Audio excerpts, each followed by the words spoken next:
Hello everyone, this is Cookies, and I've got what turn? Gosh, it's been so much recording. Turn 67 of EA Abysia as part of our Disciples game. So let's go ahead and take a look at this turn. So we get a bunch of pearls from Kaelasa, where we can use these for golem empowering, although I think I'm going to use mine more for... Now that I have a few empowered golems, I don't think I'm going to push it too much further. I've got Earth Astral, I think Air Astral and Glamour Astral for crosspass. Air is just nice because I was hoping to maybe end up doing some foraging for air or maybe some auspex without using my Pretender. Glamour for Void Pattern Labyrinth, Astral for Dome of Arcane Warding. And this is in Earth Astral for Crystal Gear. And this is mostly so that we can ensure our recovery a bit if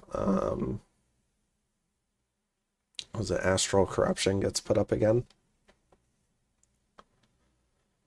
But in terms of what we're doing this turn, not a whole lot is different. We are still doing a little bit of site searching. We did put up Eyes of God, so I've got some graphs I can show. And then we've got a whole bunch of battles. Because that was the main reason why I created the map this way. Was I wanted a big middle area where everyone could fight each other. Hasn't quite worked out that way.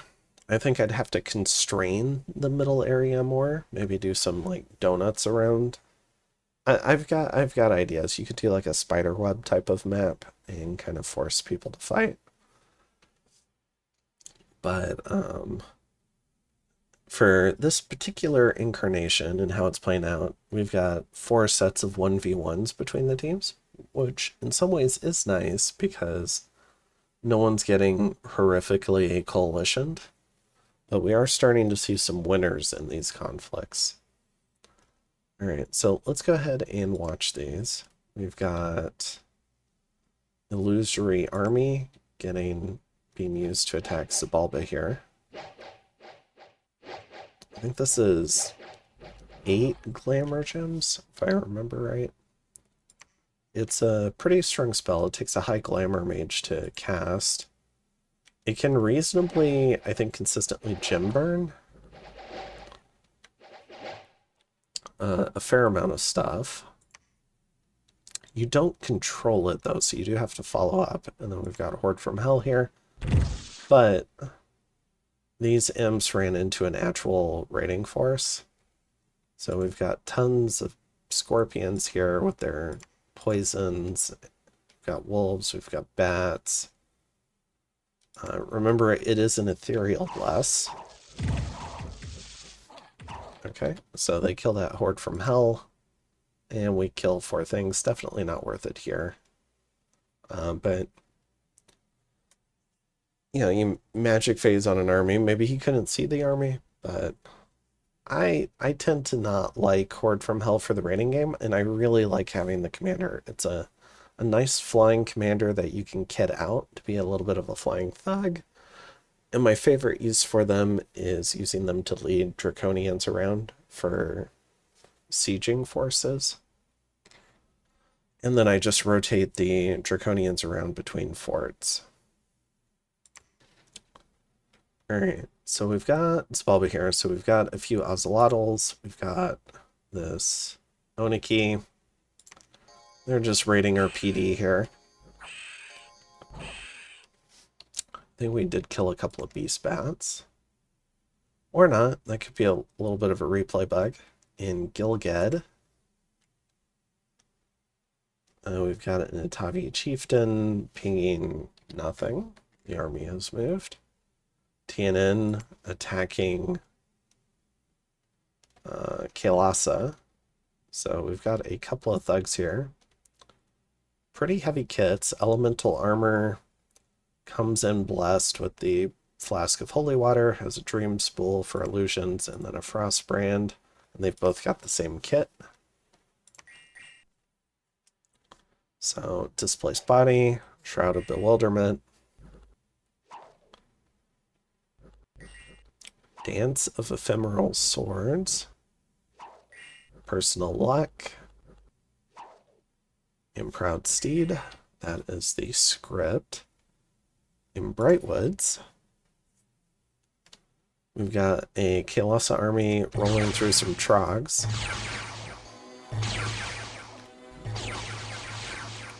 I think ideally you would have tried to steal more of the trogs than lightning them all to death, but he does get one. Alright. In Zimria, although they might cost upkeep, we have a humongous boar army. This is so many boars, and they're in a spread out formation. But the spread out formation ran out of map, and so it's filled in the back row.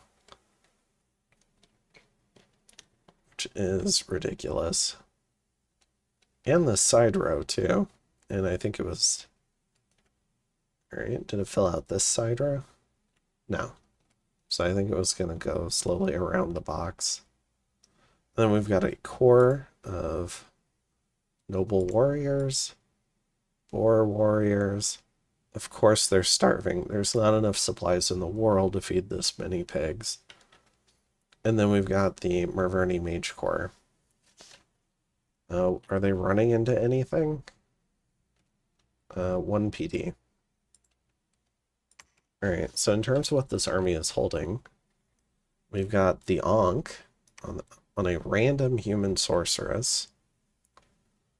I would have at least tried to transform a druid or something to get a bigger chassis with more HP to hold the Ankh, but in some ways this can help prevent her from being soul slayed, but she's vulnerable to a lot of other stuff because she's human with no armor or anything.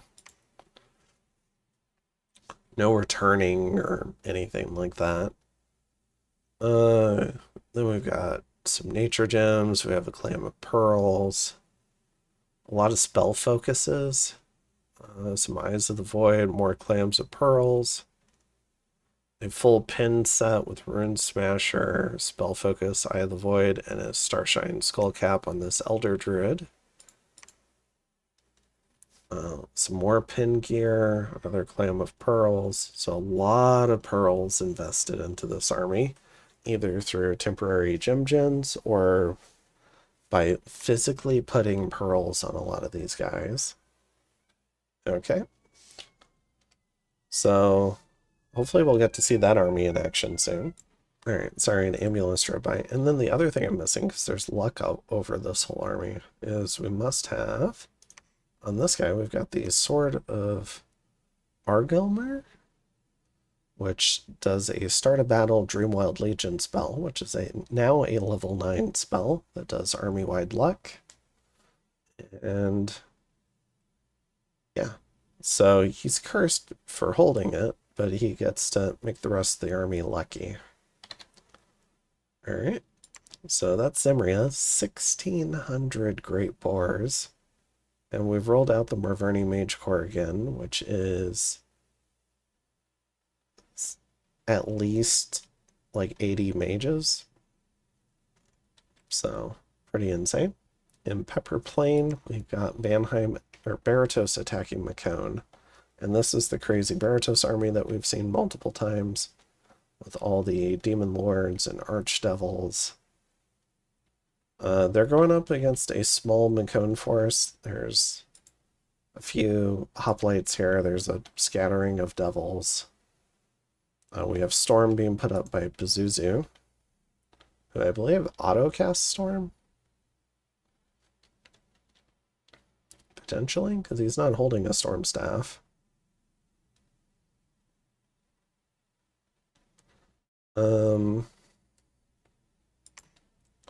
But just as a reminder, this is all the gear on this army. This is a Staff of the One God on this Archdevil. We've got all these Gloves of the Gladiator kits. It's Gloves of the Gladiator, Spirit Helmet, Bloodstone Armor, Boots of the Messenger, Girdle of Mights, and Hearts of Life. Also has a similar kit on this Bride in Waiting with a winged helmet for big air magic, Crucible of Stone, and yeah, and just different kind of like mixings of those same kits. And then we've got a lot of glamour, a lot of air, a lot of nature, and fire gems spread out. So very cool army. We've got a bunch of shed, we've got colossi, we've got all the archdevils and demon lords and draconians. It's a really fun army. So I hope we get to fight it someday. Kaelasa is attacking TNN up in Sinaf. This is a small raiding party. We've got a Yaksha, 2 Yakshas buffing a group of Yavanas. This is I guess a reminder of our blast. We've got Resist, and then we have Max Undying, Enchanted Blood, and Righteous Wrath. So very Starbucks Bless. So we named all of our disciples and our pretender after Starbucks drinks.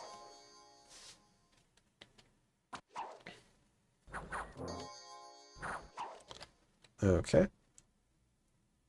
And then in Mapito Cliffs, we've got a couple of fights. So we have Lanka attacking Makone and then Baratos attacking Makone. So Lanka rolling in with the Raksharaja with some death gems. And they've been degrading this army over a long time, using it against itself because this Telkeen auto-casts Foul Vapors. And I think in the first gem burn or two, they were doing Serpent's Blessing, but they've since run out of nature gems. So every turn, a certain number of these giants get poisoned to death, including mages. There is a fair amount of gear on some of these guys, but this army is so worn down now that I think all of this gear is just loot for the Baratos team, and it's a lot of nice loot. So we've got Telkeen Malediction going up. And then the Raksharaja does Winds of Death and then tries to leave. Does not die. And then we have a certain number of giants die. So yeah, 5 more terracotta soldiers, 2 more giants. There's just not that much stuff left at this point. And then Baratos is going to roll in, I think, to maybe clean up. It's a couple of vampires, but more Winds of Death. Okay, never mind. So they're not going to clean up. We can check, though. Are they both empowered in air? They are both empowered in air. So that's 2 Winds of Death vampires. Okay. Then we've got Kaelasa attacking TNN.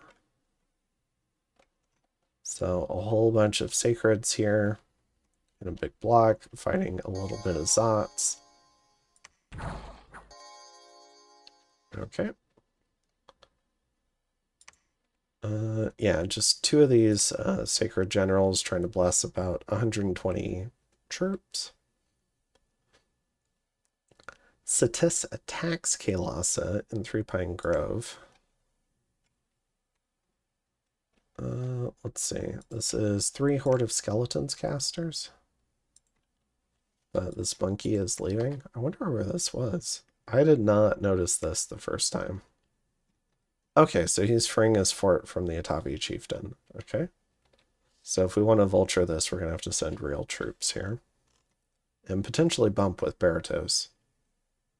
Then in Terrace Peaks, we go ahead and roll into Zabalba.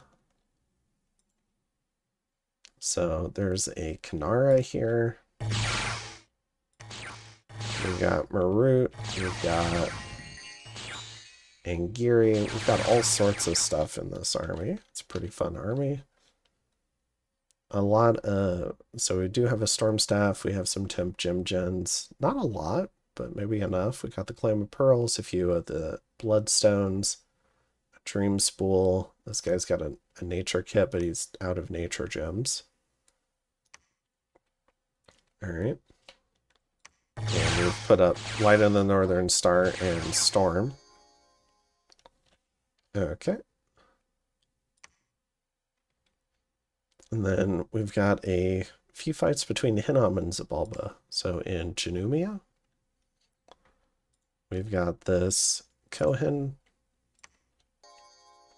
with nothing, literally just putting body ethereal and blessing himself, and then smacking people with his censer.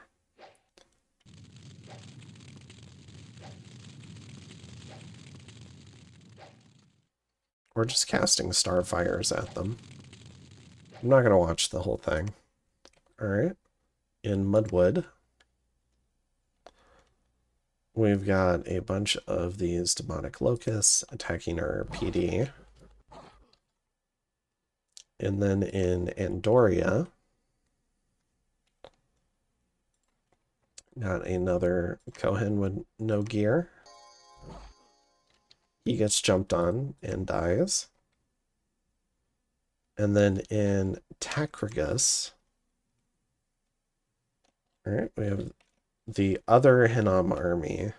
So the one that hasn't lost all of its Sayer and Shed, so it's kind of like the new one. It's also got these mechanical men mixed in. Some big mages, some hill giants, some fire snakes. And it's going after an empty fort.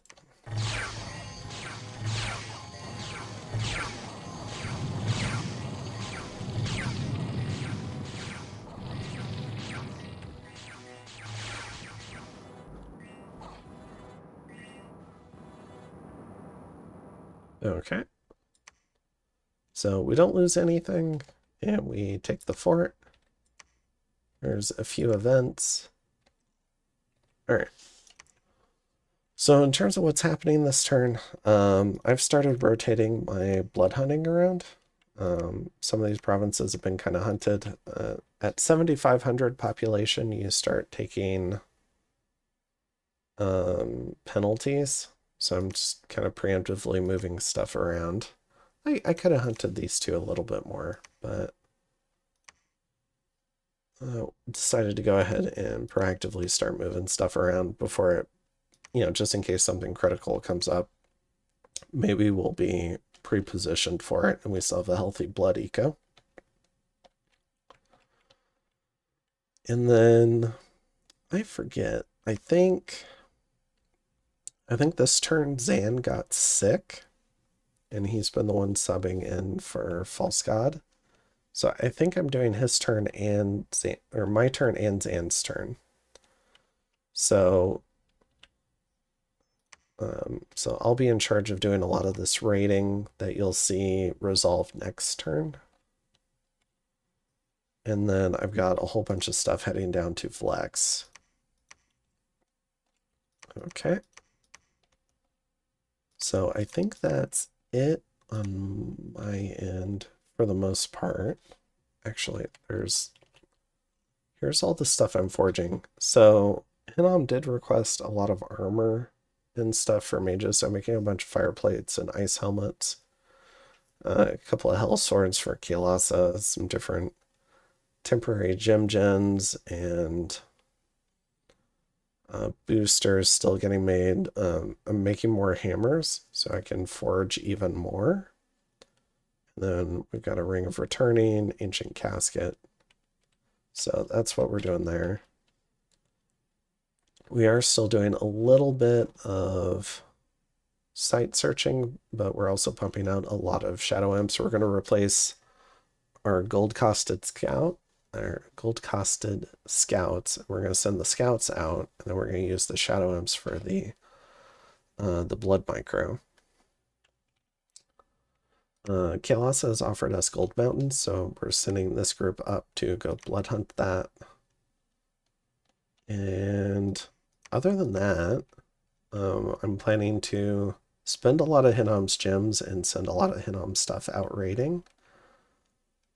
So I think it's going to get a lot more active from the Hinnom side rather than big stacks. We're going to see a lot more smaller action, especially out of this force, because it doesn't have the Sayer to be an army right now. And then I think I'm also planning to I think Wizard Tower or 3 red seconds, Jaheira here. I think Wizard Tower, Great Dunes, and maybe 3 red seconds, Jaheira.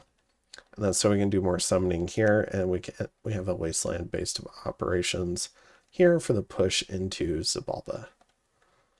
So I think that's what we're thinking here. And then we see Ur's ability to make armies. It really has been quite impressive. So we've got a whole nother army that we've got to deal with, which is pretty exciting.